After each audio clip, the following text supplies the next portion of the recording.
Hi guys, welcome back, or if this is your first time here, then thank you for joining us. This is the Doula's Guide to ... with me, Meg, also known as the Dungaree Doula. It's the podcast where we talk about all things pregnancy, birth and parenting. My aim is to share unbiased information alongside a little bit of friendly chit-chat to ensure that you head into parenthood feeling confident and excited for what you've got to come. If you missed the first few episodes and would like to know more about me, then go and check out episode 1 for a little introduction and a big chat on hypnobirthing, and the following episodes for some great birth and parenthood preparation. And if you love the podcast, you can now leave me a little tip to say thank you via Buy Me a Coffee. The link is in the show notes. This episode, I'm chatting with Alice, who is also known as the Suffolk Doula, and we're chatting all about nourishing and healing new mums in the postpartum period through the medium of food. Alice is a postnatal doula who also runs Heels on Wheels. It's a delivery service of healing food for those going through all of life's transitions. So, for example, the shift to motherhood, maybe through stopping breastfeeding, after hospital stays or periods of illnesses. And so I just knew that I had to talk to her about this topic, and I'm so glad that I did, because this episode is full of so much wisdom and care for anybody who is currently preparing to have a baby, but also for anybody who maybe works with people who have had babies recently, or anyone who's got family or friends that they want to take care of. So I really hope that you enjoy listening as much as I enjoyed recording. Let's get into it.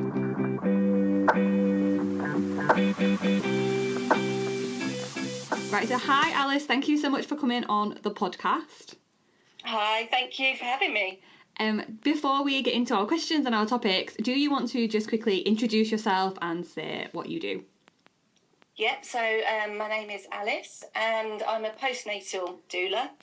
And I also have a little business called Heels on Wheels, which is delivering healing food packages to people. And so that's what we're going to talk about today. We're going to talk about food and how this is such an important part of the fourth trimester. And as we get into that, I just wanted to know what led you into this path, what led you into birth work specifically, so postnatal doula but with this interest in food. Yeah, sure. So I studied nutrition and food science at Reading University, and I actually ended up doing a PhD there because I've always loved food, always loved cooking, always been interested in food. So I made the decision to study when I was 23, moved to Reading, and that's where I met my husband, and we had our 2 babies there. And because I grew up in Felixstowe, I didn't have anybody around.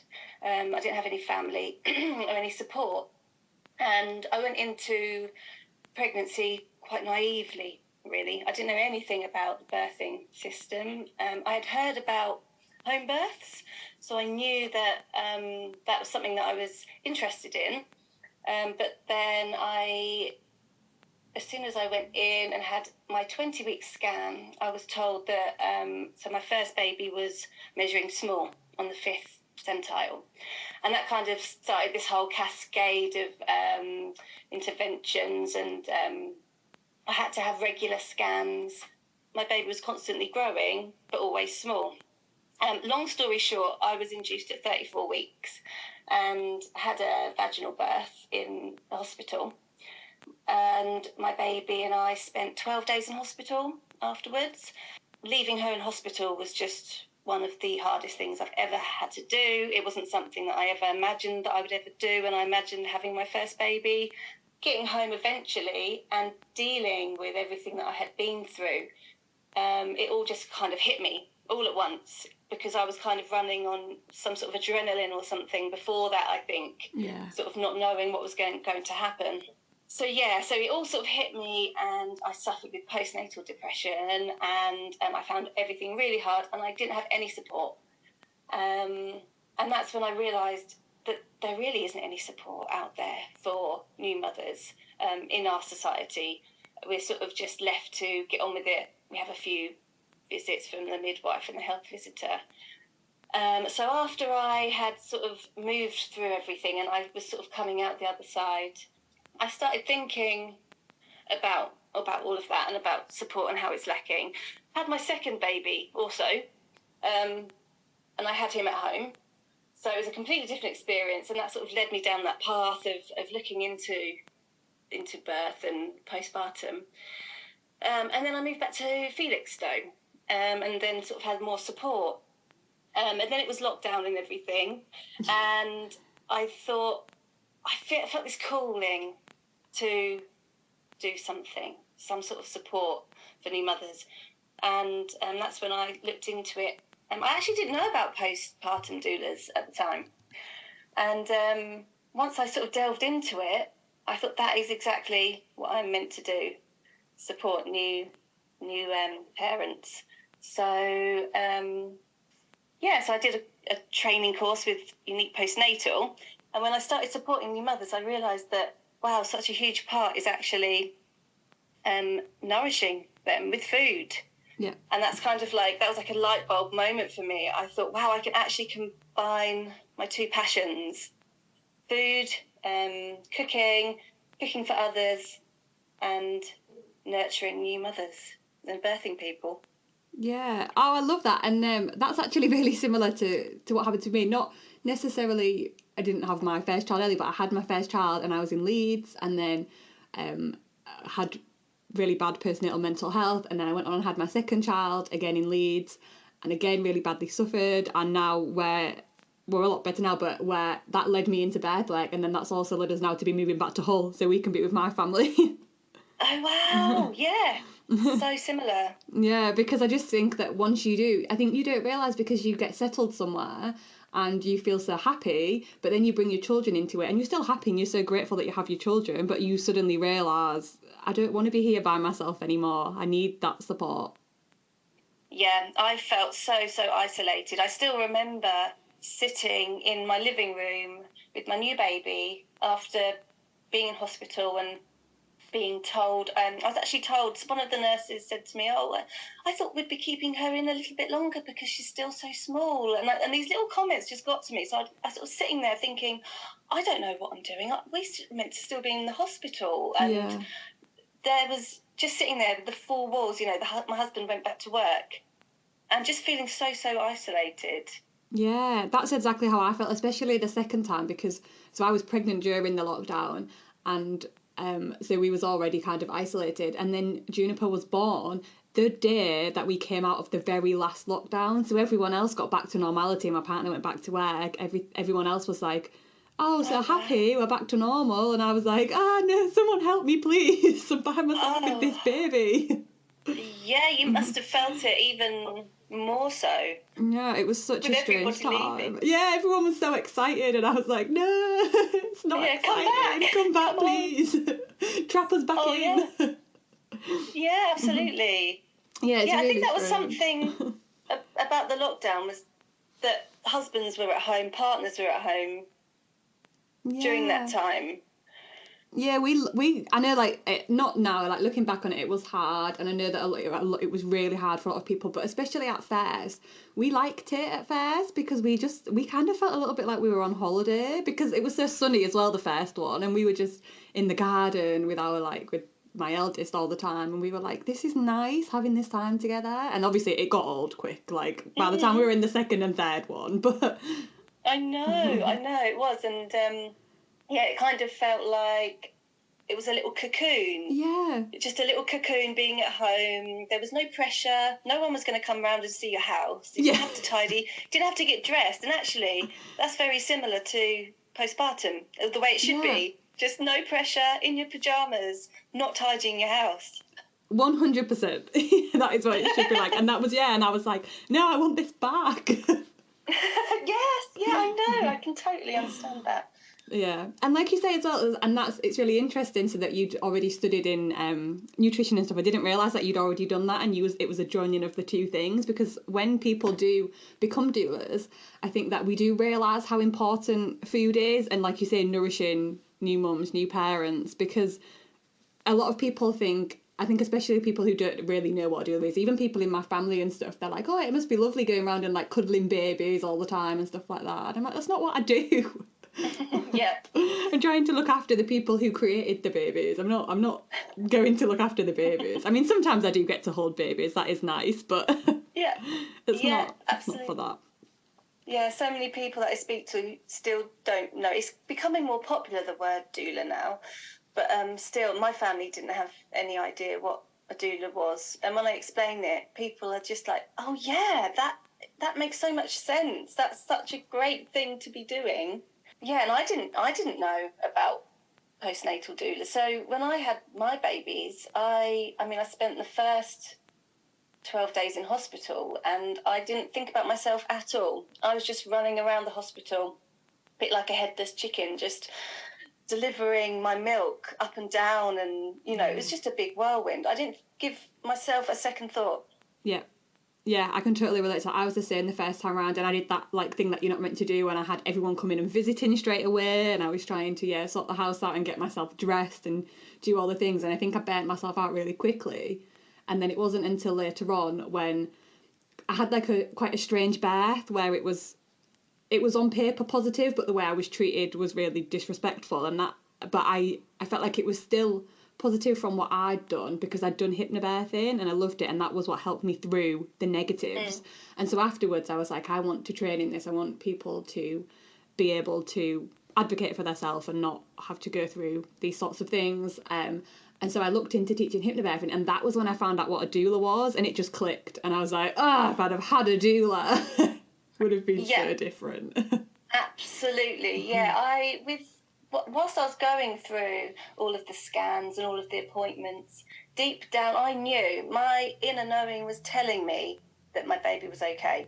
But nobody else around me was. And obviously, the first time, I didn't want to risk anything. So I went along with it. But if I had just had that one person that had said, hey, have you, really, really questioned this? And I had been, but only within. Not really expressing. I didn't have the confidence to say, well, hang on a minute, but she's growing, just always on the 5th centile. She hasn't, her size hasn't reduced. But yeah, there was a lot to go through, a lot to process. And that's when I questioned, it actually started me off questioning everything. Because if that sort of establishment that I had trusted had let me down, what other institutions have let me down? And then that sort of has changed my whole life. Yeah, 100. Me too. Me too. It's led me on this big long path where even now things just keep constantly exploding or imploding or different things, and I keep having just so much about our life has changed, and my life specifically, and the things that I believe and the things that I have trust in and the things that I want to do with my children. I could not have imagined any of it before going through that. No way. I didn't have a clue. So everything was shaken up for me. So I'm really grateful actually for that. But I can't go back and change my experiences. But what I can do is go forward and help others. So I was quite excited to see that cooking could be quite a big part of this journey for me of supporting new mothers and birthing people. So being able to use my experience and combine it now with the support, it's really exciting. Yeah, it's so lovely. Every time you post food and all the different things that you take into new mums, I'm just like, I wish she was in Leeds when I had my baby. I know, I get messages from people saying, I wish that I was pregnant so that I could have your food. And I'm like, you don't have to be. Well, that is true. You can just eat this food anytime. You can just have some. I don't want to start a baby boom in Suffolk. Yeah. Just forcing people.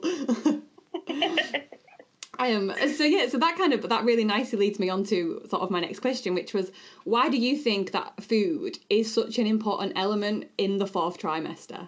I think so many of us probably enter pregnancy a little bit deficient and depleted of sort of nutrients, and then obviously pregnancy and birth are quite demanding on the body. And actually, I really love in traditional Chinese medicine, they talk about the energy flow, the yin and the yang. And so they say that when you're pregnant, you've got a lot of yang energy flowing through you, because your yang is very full and warm. So you've got a lot of extra blood, and your womb is full. And then when you give birth, you're shifted into very much a yin state, which is you're empty and cold. And and they talk about if you have too much of this yin energy, it can introduce stuff like all the sort of the depression, the aches and pains, all the sort of more negative side of postpartum. And I really love the idea of balancing those energies, and that's why we talk a lot about eating warm, soft, sort of mushy food. So that in that way we're keeping our sort of like fire stoked from the inside, so warming ourselves from the inside. But also it's a really easy way of getting those lost nutrients into the body. Yeah. So it's not about any cold, forget the salads and stuff like that. It's really important to have that kind of easy to eat, warm, nutrient dense foods that are easy to eat. And also it's not just about that sort of replenishment or replenishing the lost nutrients. It's also about the whole way of just receiving love in that way and comfort. It's like the whole package, really, food during healing and recovery. Yeah, 100%. I agree, and it's kind of similar in Ayurveda as well. And I think that it's kind of probably similar in a lot of cultures apart from ours. In Ayurveda, yes. It's the same. It's that you have that fire energy. It's different. I can't get into it too much now because it'd be a whole podcast episode. But it's about replacing that fire and that warmth. And there's a real focus on balancing that out with these really healing, nutritious, warm meals. So that we can balance that energy after we've been through this massive journey. And I think when you do start looking into how different cultures do hold new mothers and people in the fourth trimester, they have a real focus on food. It's a massive thing. And then in our culture it's kind of like, have your tea and toast and go home and get yourself a McDonald's and that's about it. I know. And we were also encouraged to this whole sort of bounce back mentality, eat some salads.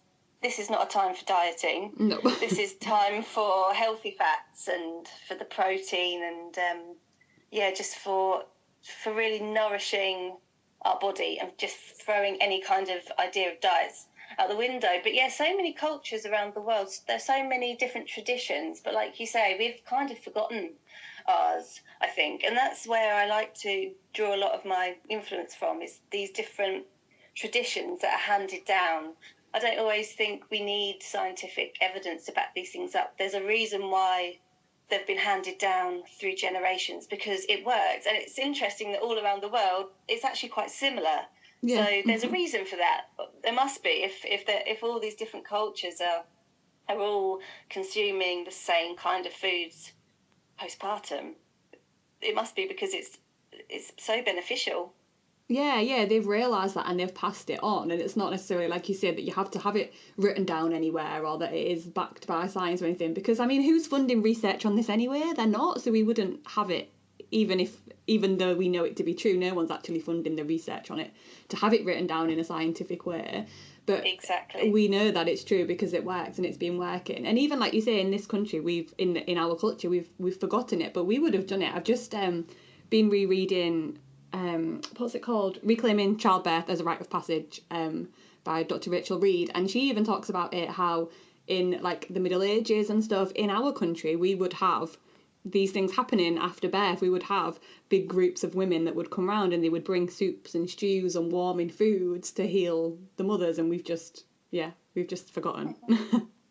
It's something that we would have done many years ago, because it makes sense that after birth a mother should rest and replenish and recover and not be walking around and having a load of visitors in and not trying to bounce back and stuff. And I think it's hard because it is so normalised in this country, and it's almost like you get a reward if you're doing it. Like people are like, wow, look at you. Like I remember when I'd had my second, and some of my family came around maybe like a week after, and I had a pair of dungarees on that I could wear before pregnancy, but they were baggy anyway. Like it wasn't like I'd magically fit back into them. And I remember someone being like, wow, you can fit back in your dungarees already. And I was like, well, yeah, they fit me when I was pregnant. Like, it's not an achievement. I'm just comfortable.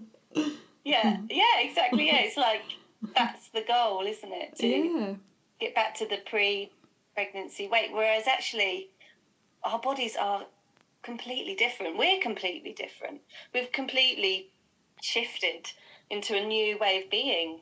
So trying to go backwards actually is more harmful. It's all about embracing this new way of motherhood, and there's a lot of talk about being as vulnerable as your newborn, because when we give birth, we're in this very open kind of state. So it's important to really have that support, especially through food, during that time of really transitioning into motherhood. So we need to support ourselves, have support from others, so that we can really focus on supporting our newborn. Yeah, definitely. And I think that's something that as well our culture doesn't really uphold as being important. They just think that, oh, have the visitors and pass the baby round and that way you'll be able to get your rest and stuff like that, when actually what's sort of more beneficial is looking after the mother, looking after the parents, and them caring for the newborn, because that's the best place for the newborn and for the mother to be. Yeah, it's so often that we sort of visit, it's exciting, and a new baby, and everyone wants to go round and visit us straight away, and it's almost like a privilege for them to go, and they sit down and they hold the baby, and then the mother seems to be rushing around making tea for the other person holding the baby. Yeah, definitely. It's really, and then when you think about it, you're like, that's so backwards. This person has just literally grown this baby for 9-10 months, pushed them out, and is now healing and recovering and trying to bond with their baby and feed their baby. They're not, they shouldn't be in the kitchen. Yeah, absolutely. Yeah, exactly. It's it doesn't really make sense, but it is starting to change. And I always remember, I've always felt really compelled to cook for new parents. There was something naturally in me that just said, right, make them a chicken soup and leave it on the doorstep and leave. It was like, I think naturally, perhaps a lot of us are like that. We want to provide food, but then we've sort of gone into this way of buying presents for the baby that actually the baby doesn't want. Like, I mean, it's nice to buy teddy bears and things, but there's only so many you need, isn't there? Yeah, I know. They just sort of they look nice, but the baby doesn't really want a teddy. The baby wants a healthy, nourished, relaxed, supported parent. Yeah. 100%. Like, that's what they want. They don't need those things. And I think, like you say, it kind of is. It's like an innate knowing that you want to provide these things for the family, and you know that if you drop off that soup, that is going to be so much more well received than another pack of baby grows or another teddy. But it's just that you also don't want to look like you're being stingy, because that's culture's like, well, you brought around some soup. Like, what? Where's the gift? But it's like, that is the gift. That is the gift. I never forget when somebody made me a chicken stew, and that was the best gift I was given, just having that in the fridge, and it just tasted so good during that time that I didn't have to do anything. It was just putting it in the microwave even, and just sitting down. I was so grateful for that. Yeah, definitely. It's like, it's an act of love, isn't it? Someone bringing you food. They've put thought into it. They're thinking about you. They've made you this food with their hands from scratch, and they want you to have it because they want to make your life easier, and they want you to be fed, and they want you to be nourished. And that's so much more loving and caring than... And this is not... Obviously, if you, as listening to this, and you're thinking, oh, I've only ever brought my friends teddy bears, like, that's fine, because that is what we tell you to do in society. But actually, like, bringing around food is so loving and so caring. Yeah, exactly. I'm so grateful for the baby grows and the teddies. Yeah. But I'm extra grateful for that chicken stew. Yeah. Definitely. And so, thinking about that, it kind of leads us on really nicely again into... what sort of things should we be eating? So if people are listening to this and they are pregnant, what sort of things should they be planning to eat or planning to ask people for or chatting to their doulas with? What can be sort of the best sort of things? Obviously, we've spoken about warm foods, but what would you recommend? Yeah, so obviously the first thing is always bone broth. For me, a lot of the time, new parents, new mothers have just given birth and they don't want to eat anything which is too sort of filling. So, you know, something like a porridge or something like that might be a bit of a turn off. But just having some warm, salty, easy to drink bone broth, just something that they can sip, which has the sort of nutrients that will replenish the body. So it's a really easy way of getting all those nutrients into the body to help heal. If you don't eat meat, then you could go for mushroom broth. It's not quite as good, but something, you know, something that's drinkable like that. So then also soups. Yeah. So soups and stews, something that can be eaten with just one hand. So the other hand, you're holding a baby, and then you can just heat it up really easily. But because there's so much in there in the way of vitamins and minerals from vegetables, and you can use bone broth to make the soups and stews, then it's kind of like an all-round winner, really, just providing the body with so many nutrients, and easy to consume, sort of energy bites and things like that. Yeah. So I actually have produced a food package. It's called The First Few Days, which is all about, so it's, you get bone broth, some golden milk in there, so kachari, and congee. So congee is like a Chinese dish, and it is made using rice which has been soaked already, and so it's really easy to digest. So during pregnancy, all of our organs are pushed right up, and all of our organs are then sort of finding their place again within the body, and our digestion is quite weak, and we don't have all of the enzymes needed to digest food. So if it's warm and soft, so it's really easy for our bodies to digest, so our bodies can work on healing rather than digesting food. Yeah, and kachari as well is made with lentils and rice, and you can make that with broth, and it's just simmered for a really, really, really long time. So white rice, mung dal, and it's simmered for so long that it really doesn't take any energy at all to digest the food, but then you're still getting all of the nutrients from the broth, and spices and things. So also we talked about warming food, so that includes spices, so like turmeric, cinnamon, ginger, anything that's going to keep the body warm. So unless you really, really fancy ice cream, try to go for the sort of warming vanilla custards and things like that, and these energy bites as well that you can just keep really close to you, and just sort of pop one in your mouth when you need a bit of extra energy. And also hydration. So bone broth is really great for hydration. It contains electrolytes. So if you're breastfeeding, it's going to really help with keeping you hydrated. Yeah, I think as well, there's always so much emphasis on when you're breastfeeding how much water you need to drink, and that you need to constantly be drinking water. And I think sometimes, like, obviously that is a good thing, we do need to be really hydrated, but sometimes trying to have warmer drinks is a lot more beneficial than having ice cold water, because that almost undoes all of the warmth that you're bringing into your body if you're then drinking litres of ice cold water.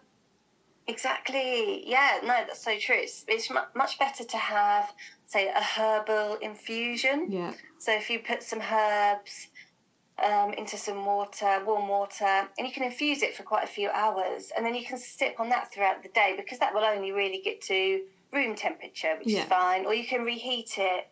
I actually still don't like drinking cold water. I'd much rather drink herbal teas all day, or sort of warm water.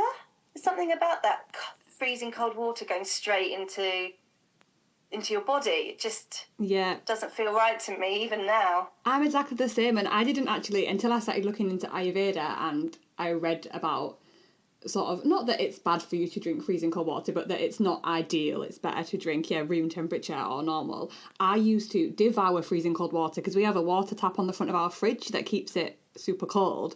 So I would constantly be drinking that, and I drink so much of it. And then now I just can't do it. I'm like, it's too cold. Yeah, me too, definitely. It is. So yeah, with the bone broth, it's really great to consume animal products if possible, because they're really great for healing tissue, any sort of if you have a C-section or a tear or something like that, because they contain the collagen and the protein and the amino acids that's going to help your body to rebuild all of those tissues. And not really the sort of cold, crunchy vegetables. Always have the vegetables heated and in a soup, so you can heat. You can cook spinach, carrots, anything like that, and give it a whiz and liquefy all of the vegetables, have them warm, and just drink them. Really, you could just drink soup throughout the day. Yeah, definitely. And I think as well, there's something, isn't there, that's like when you are breastfeeding, people say, you need to drink so much water, and also that you need to consume extra calories and you should be eating more. And there's always so much emphasis on, just eat biscuits all the time.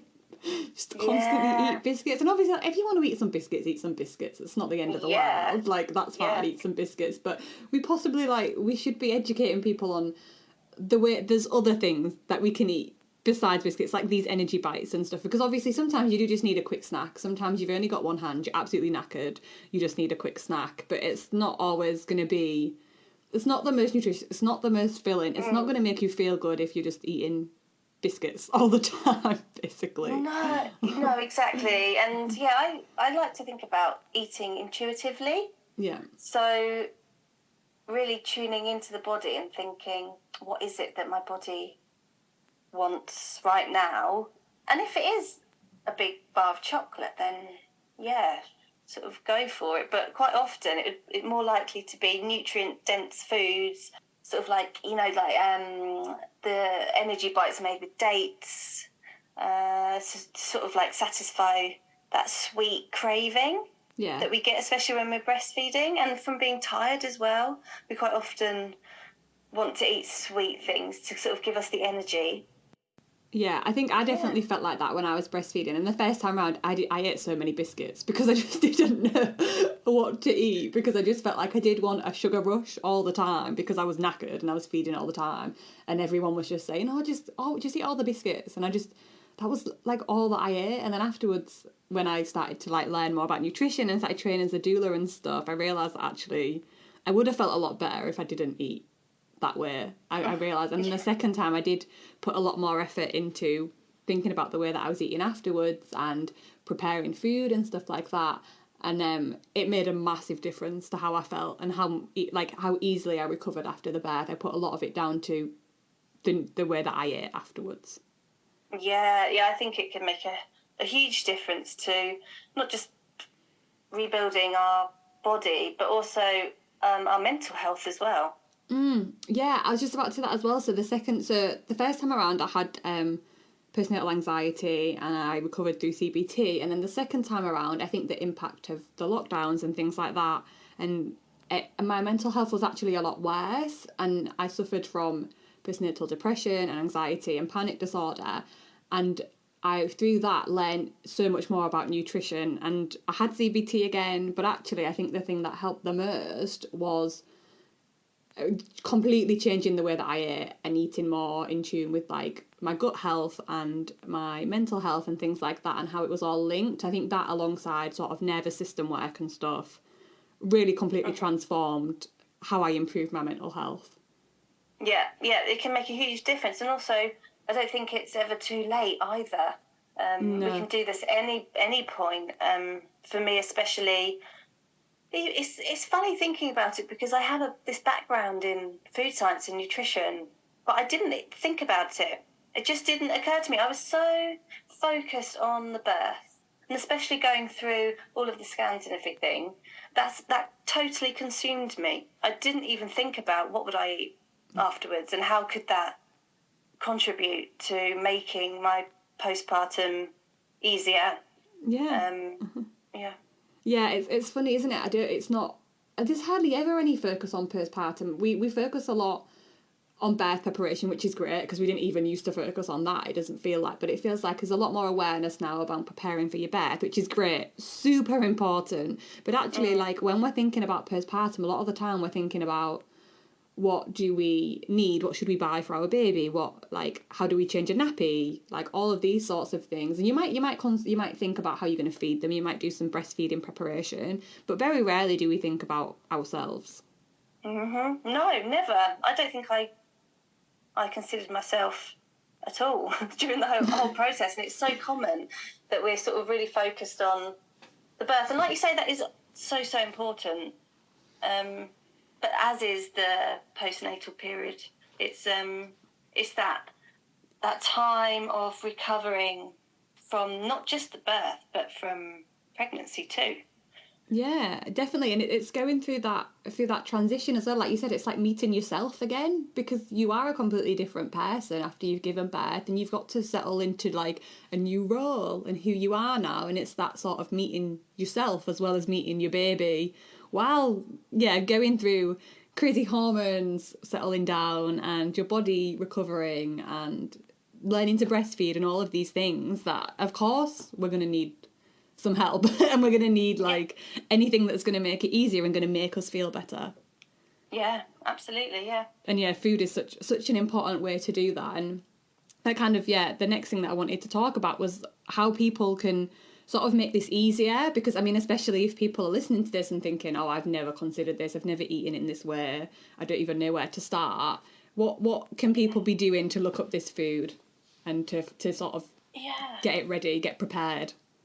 Yeah, I think batch cooking is a really great idea. Yeah. There are some really great books out there. Obviously, the first 40 days is like my Bible. Yeah. So I'll link that in the show notes because it is unbelievably important, that book.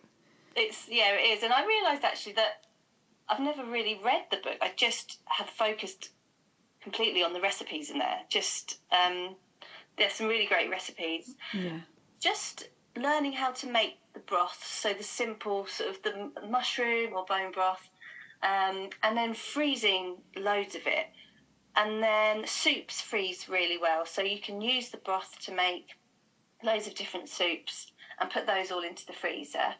And you don't really have to be a really great cook at all, because the things like the kichari and the congee, if you just get a huge bucket of rice and put it in the fridge, then you've always got it there. You've always got soaked rice ready to put into a pan, add some broth and simmer for 45 minutes, whatever, like, and then so that's sort of something you can do to prepare to then make those really easy dishes. And other ways are obviously to rally your village. Yeah. So ask some people beforehand, are you able to cook me some different foods? Tell them what kind of things would be really beneficial, and often people will jump at the chance to be able to cook and drop some food round. And then you can have your boundaries. If it's just you want it to be dropped at the door, have a couple of weeks just in your little cocoon as a family before you welcome them in, and have a really strong boundary with that. As much as people will want to see you and the baby, it's, the food is to be left at the door. And another really great thing is a meal train. So it's sort of relatively unknown, I think, at the moment in this country. But meal trains are where you just get a group of people together, and it's quite nice to do this for somebody else. If you know somebody who's pregnant, you get a group of people together, and they all have a meal that they're going to prepare and cook. And you can even have a little spreadsheet if, depending on how organised you are. And then each person cooks their meal and drops it at the door with, say, a couple of days in between. so that there's a constant flow of these nourishing dishes being dropped at the door.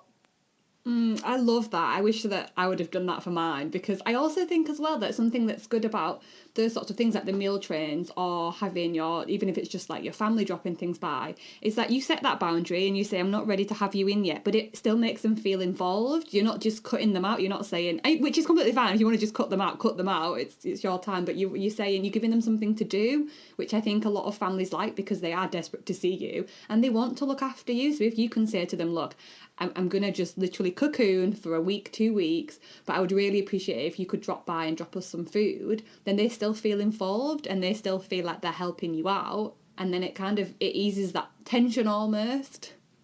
Yeah, exactly. If people know exactly what it is that you want from them, and this is a time in your life when you can have those boundaries and you can tell people exactly what you want them to do, I think, anyway. And they must listen. So, yeah, and then, like you say, they still feel like they're involved. That's really true. Yeah, definitely. And yeah, I agree. It is like, it's got to be the most heightened time in your life where you can just tell people whatever you want them to do, whatever you want, and they have to listen to you, because you're bringing life into the world. Like, yes, exactly. And you never get that time back ever, you know. So do exactly what you want to do. Yeah, 100%. I think especially even more so if it's your first baby, because you, even with your second and stuff, you never get to do it again. It's always completely different. But especially with your first, when you don't have anyone else to attend to, no other children or anything, and it is just you and your baby, you will never have that time again. So if you want to do something, you do it. And if you have to put down firm boundaries or anything like that, that's fine, if that's going to protect your headspace and your personal space and your physical space. Yeah, it's about sort of carefully choosing your village. Yeah. So having people around that you know are going to respect your decisions, what you decide to do, that are not going to judge you for whatever you decide to do with your new baby, and will just be there to make you feel better so that you can be relaxed, because if you're relaxed, you're going to be able to nurture your baby so much easier. So having someone around who can maybe just give your house a little hoover, because for me, I know that was quite a thing for me. If my house was a little bit more tidy, I felt a little bit better in myself. But I didn't want to be doing that. We don't want new mothers to be doing that. We want other people to do that, to be in the kitchen cooking something, so that you can just sit on the sofa and connect and bond and breastfeed, and rest. It's just so important to rest, because it's like they have the saying, it's an Ayurvedic saying, 42 days impacts the next 42 years. Yeah, definitely resting is so important. And it's so easy to burn yourself out as well. Like if you're trying to do all of the things while also, adjusting to the complete, huge, massive transition that you've just been through. You can't do all of the things that you did before. And just having someone to come around, or multiple people to come and do those things, is so important. And I think that's like testament to postnatal doulas, isn't it? Because that's what we do. We go in and we force people to rest. You're like, you don't have a choice. You will rest while I am in your house, and I will cook you food, and I will clean up, and you will sit down. It's amazing how many of us fight that rest. It's like, because we grow up in this culture of always doing, always producing, and then to actually stop and be okay with that can be really, really hard for some people. Yeah, I have seen it. I've been to clients' houses where they are so tired, they've had no sleep, all they need is to rest. And I go in and I'm like, come on, I'll put your baby in the sling, I'll make you some food, go lay down. And I've literally had people say to me, oh, well, if you're going to do that, then I'm going to go and sort out my wardrobe. And I'm like, no, you are not. You are not sorting out your wardrobe. That is not an important job. Go and lay down. And then eventually they'll go, oh, okay, yeah, I could do with the rest. I know. How wonderful, though, to have you coming in and just saying, no, Yeah. You've got to rest, because it's so important. And if we have to be told off, then yeah, I'm like, I will do it. I don't care. You might hate me now, but you'll be happy when you wake up. Yeah, no, exactly. It's so important. Yeah, definitely. Right, well, I'll let you go now because we've been talking. I've just realised what time it is. It's flown by. We've been talking for nearly 50 minutes. Oh, wow! Feels like about 10. But thank you so much. But before you do go, before I let you go, can you tell us a little bit more about where we can find out about your services, anything you have coming up, and about, because I know that even though you are based in Suffolk, you do now send out food as well, don't you? So you can tell us a bit about that. Yeah, it's so exciting that I'm able to send out. So I've created some peanut butter bites, which are really great for postpartum. So they're like a little energy bite. They're made with dates and chia seeds and oats and things on the base, and then there's a layer of peanut butter, and then I make my own chocolate that goes on top with cacao butter and organic cacao powder, and I can add medicinal mushrooms in there and other adaptogens, and they can be posted. So yeah, that's that. And you can find me at the Suffolk Doula on Instagram, and I also have a website, the Suffolk Doula. And if anyone is in Suffolk, I'm going to be at the Cross Keys in Henley on the 11th of May. We've got a little a day for pregnant people and new mums, where there'll be doulas there and people talking about birth and having a supportive postpartum. Ooh, that sounds great. And in Felix, so I do deliver food packages. So anyone in Suffolk or sort of Felixstowe area, if you are pregnant or know someone who is, it's a really great gift to have my healing food delivered straight to their door. Yeah, 100%. And like I say, if you was in Leeds, I'd still be getting postnatal doula packages now, 2 years on. Yeah, I do have some people like that, actually. And actually, the food is really great for any kind of transition in life. So perhaps stopping breastfeeding, that's like a huge transition. I've just been through that myself, and it's so huge with the hormones rushing around and this sort of depressive feeling.